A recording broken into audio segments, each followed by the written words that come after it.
Ողջույն։ Այսօր Խելացիր կրթական ալիքի պահպանիչ Սևանը տեսաշարի երկրորդ թողարկման ընթացքում մենք խոսելու ենք Սևանի այսօրվա իրականության եւ ապագայի տեսլականների մասին։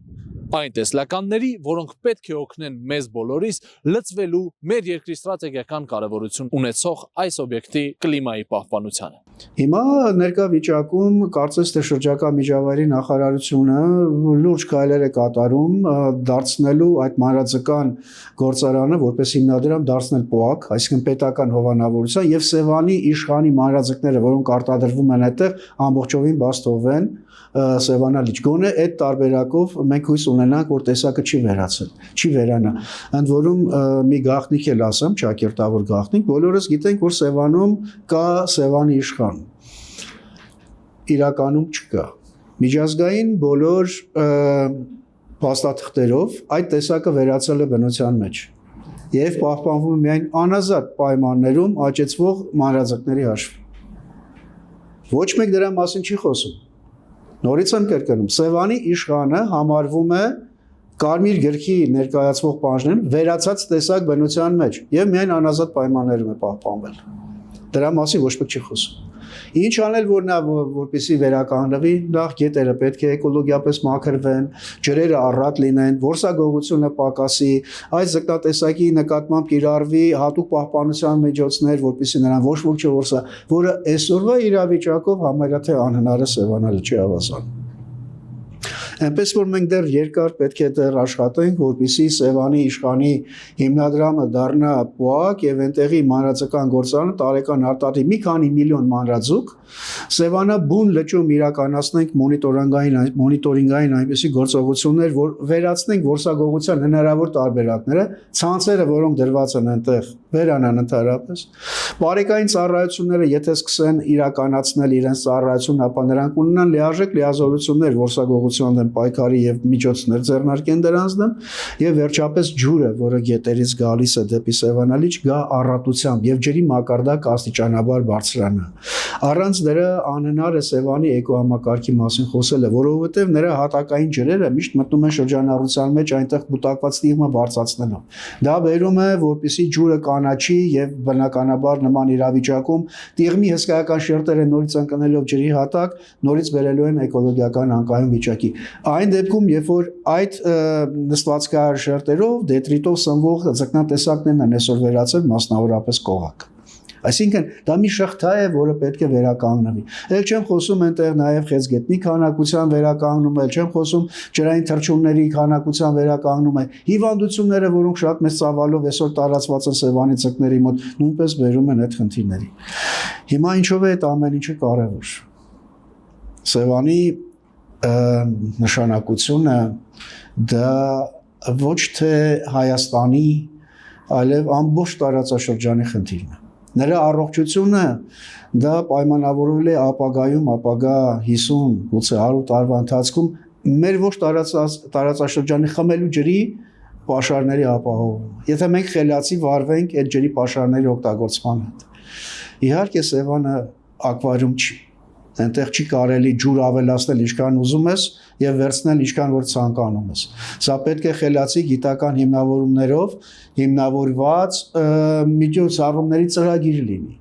Եվ Սևանի ջուրը որպես այդպեսին, եթե անգամ մենք ոռոգելու ենք, իսկ դա անխուսափելի տարեց տարի ավելի շատ ենք ոռոգելու, ջուր ավելի շատ ենք բաց թողելու, բայց հարցը առաջանում այս մեխանիզմով ինչպես որ հիմա է։ Չէ՞ որ մենք հիմա չենք օգտագործում փակ ջրային ոռոգման համակարգ։ Մենք օգտագործում ենք բաց ջրանցքային եւ շատ հաճախ այնպիսի խողովակներ են, որոնք որ իրենց տարածության մեջ շատ հաճախ ժանգոտությունից կարող են ծակ լինել, ջրի հսկայական ծավալ անցնում է հողի մեջ, առանց որևէ օգուտ տալու գյուղատնտեսությանը։ Այսպիսի իրավիճակում մենք պետք է լուրջ մտածենք, թե ինչպիսի ծրագրեր իրականացնենք ջուրը չթողելով, որ ինքը ուղակի ցնդի կամ գոլորշիանա ճանապարհին։ Պետք է հասցնենք այնտեղ, որտեղ որ տվյալ բույսը կամ տվյալ արտը կարիք ունի այդ ջրի։ Եվ ընդ որում այդ ջրելու հետ կապված էլի մի խնդիր կա։ Արդյոք մենք պետք է ջուրը մսխենք այնպիսի գյուղատնտեսական կուլտուրաների նկատմամբ, որոնք շատ են ջուր խլում, բայց քիչ արդյունավետություն ունեն։ Պետք է մտածենք գերարդյունավետ բույսեր աճեցնելու վրա։ Դա պետք է մեր գյուղատնտեսության մեջ ինչ-որ հեղափոխական ինչ-որ բաներ կատարվեն։ Նույն ժամանակ Հայաստանը պետք է լինի էկոլոգիապես մաքուր տարածք եւ իր այդ մաքուր էկոլոգիական մաքուր սննդով կամ մթերքով կարողանա գրավել միջազգային շուկաներ։ Ուրեմն մենք պետք է պահպանենք Սևանը մի քանի տեսանկյունից։ Մեր ապագան ամբողջովին խմելու ջրի կախված է Սևանա լճի, իսկ խմելու ջուրը եւ ոռոգման ջուրը Սևանա լճից մենք ունենալով մենք մրցակցությունից դուրս կգանք մեր շրջակայքի բոլոր պետությունների տեսանկյունից։ Դա թող լինի Ադրբեջանը, դա թող լինի Վրաստանը, խոսքը չի գնում հյուսիսարևմտյան Վրաստանի մասին, որ այնտեղ շատ են ջրերը, լեռնային գետերը շատ են, դա կլինի Իրանը հատկապես եւ Թուրքիան։ Մենք այսօր խնդիր ունենք Թուրքիայի հետ այն տեսանկյունից, որ իրենք վերցնում են Ախուրյան գետի Արաքս գետի մեջ մտնող ամբողջ ջուրը։ Եվ փաստորեն այսօր Արաքսը ամբողջության տեսանկյունից մեր Ախուրյան գետի հիման վրա է սկսել աշխատել։ Դուք չգիտեմ բարձրաձայնել եք այդ հարցը թե ոչ, բայց Թուրքիան Արաքսի կամ Չլդեր լճից եկող գետերի վրա կառուցել է մոտավորապես 6 թե 7 ջրամբար։ Եվ այդ ջուրը ամբողջովին օգտագործում էր նպատակներով, սակայն միջազգային պայմանագրեր, որ մենք կնքել ենք Թուրքիայի, չգիտեմ, սովետական միություններ կնքել, մենք մեր ջրի կեսը ուղիղ պարտավոր ենք տալ իրենց։ Այն դեպքում, երբ որ այդ ամբողջ ջուրը փաստորեն ձևվում է Հայաստան տարածքում, Արփի լճից գալիս է եւ գնում է Արաքս ու հետո Ադրբեջան, Թաֆում Կասպից ծով։ Մենք ունենք խնդիրներ այս տեսանկյունից եւ փաստորեն մեր միակ ունեցվածքը դա Սևանա լիճն է, մաքուր որ գտնվում այսօր Հայաստանի Հանրապետության տարածքում եւ մենք պետք է շատ լրջորեն վերաբերվենք նրա անվտանգության հիմնախնդիրներին, նրա էկոլոգիական հավասարակշռության վերականգնմանը եւ ես կցանկանայի շատ հույս ունենալ, որ նրա մեջ թափվող գետերն էլ նույնպես ամբողջովին կլինեն Հայաստանի տիրապետության տակ,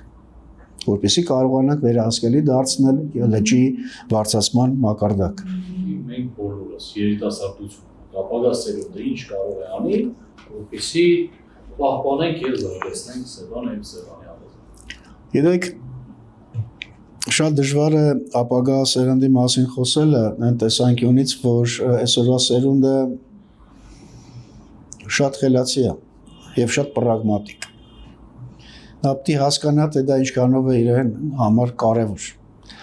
Էկոլոգիական կրթություն եւ դաստիարակության ասելու տակ ուղղակի ոչինչ չես հասնի։ Ուղղակի լոզունգներ հրատարակել կոնկրետ, ինչա տալիս, ես Սևանից 1 դույլ ջուր վերցրեցի, ինչա քեզ տալի։ Եթե մենք կարողացանք հաշվարկներով երիտասարդ սերնդին ներկայացնենք այդ տեսանկյունից այդ հաշվարկները, հավատացնում երիտասարդ սերունդը հենց այն ավազանը, որտեղ ինքը առաջ երրորդին ձեռնամուխ կլինի դրա պահպանությանը։ Ինքը կարող է իր հայրիկի ձեռքը բռնի, պապա, մի գնա ձուկ բռնելու, որովհետև դու հիմա ձուկը բռնում ես, բայց մի 2 տարի հետո ես այդ քո չբռնած ձկից այսքան օգուտ եմ ստանալ։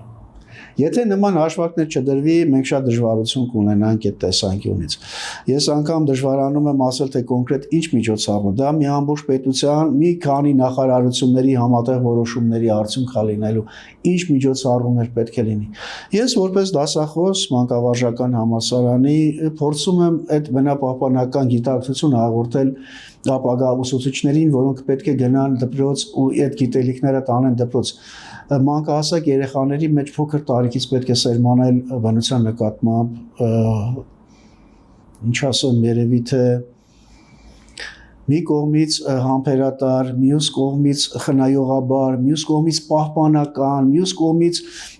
ջանասիրաբար վերաբերմունքը, որովհետև այդ բառերը, որ ես թվարկում եմ, ամբողջության մեջ մի բան է, որ ինչպես վերաբերվել, որպեսզի հետո դու լավ միջավայրում ապրես։ Եթե երեխան դա հասկացավ, դա ամենակարևոր խնդիրը կլինի մեր հանրապետության ապագայի համար։ Եթե մենք չկարողացանք ապագա սերնդի վրա աշխատել, ես հույսս չեմ դնում արդեն իմ սերնդակիցների, հույսս անգամ չեմ դնում միջին տարիքի, 35-ից բարձր տարիք ունեցողների, այլ հույսս դնում եմ այն երեխաների, որոնք այսօր նոր են մանկապարտեզ գնում ու որոնք նոր պետքա դպրոցն ավարտեն։ Այդ այն սերունդն է, որը կապրի սրանից մի 20-30 տարի հետո Այն նրանք են վայելելու կամ հակառակը դժբախտանալու մեր երկրում։ Իրականում Հայաստանը դա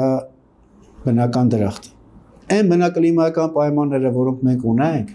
աշխարհի ոչ մի երկիր կամ շատ քիչ երկրներ դրանք ունեն։ Այն առողջարարական վիճակը եւ օդի, եւ ջրի, եւ հանքային թեկուզ ասենք ջրերի, մյուս բոլոր տարբերակներով բուսականության, կենթանական աշխարհի այս բոլորի պահպանությունը, եթե հարկ ձևով կատարվի, ապա մենք խնդիր ընդհանրապես ինքնաբավ երկիր կարող ենք դառնալ։ Կախված չենք լինի արտաքին աշխարհից ընդհանրապես։ Եթե չհաշվենք գլոբալիզացման ընդհանուր այդ տենդենսները Եվ հատկապես, եթե խոսքը գնում էլեկտրոնային կամ տեղեկատվական տեխնոլոգիաների զարգացման վրա, մենք կարող ենք ինքնաբավ լինել գոնե տնտեսության այդ իմաստով։ Փոփիչ։ Մաղթանք կոչը հիմնականում սա երիտասարդությունը հենց կլսի։ Արդեն թողեմ պաշտոնական երևի թե ոճը ու երևի թե խոսեմ որպես, ասենք թե հայր, որը արդեն ունի թորնիկներ Ես միայն մի բան կցանկանամ, որ յուրաքանչյուր ոք մտածեր, թե իր երեխան եւ իր թորնիկը ինչ երկրում պետք է ապրի։ Եթե մենք այսօր աղտոտում ենք մեր շրջակա միջավայրը ու չենք մտածում, թե այդ աղբը ինչ է լինելու հետո, եթե մենք ոչնչացնում ենք աղբյուրները կամ հակառակը աղտոտում ենք այդ աղբյուրները, եթե մենք չենք մտածում մեր երեխաները ինչ երկրում ու ինչ պայմաններում պետք է ապրեն, ապա մենք կործանված ենք։ Դրա համար ես որպես պապիկ առաջերտին մտածում եմ իմ թորնիկը, որը ընդամենը մի քանի ամսական է, ինչ երկրում պետք է ապրի սրանից 20-30 տարի հետո։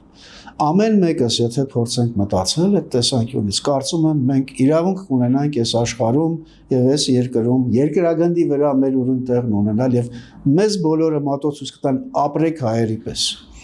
ապրեք այդ ժողովրդի պես, այդ արարող ազգի պես, որը ես այսօր ցավոք չեմ տեսնում։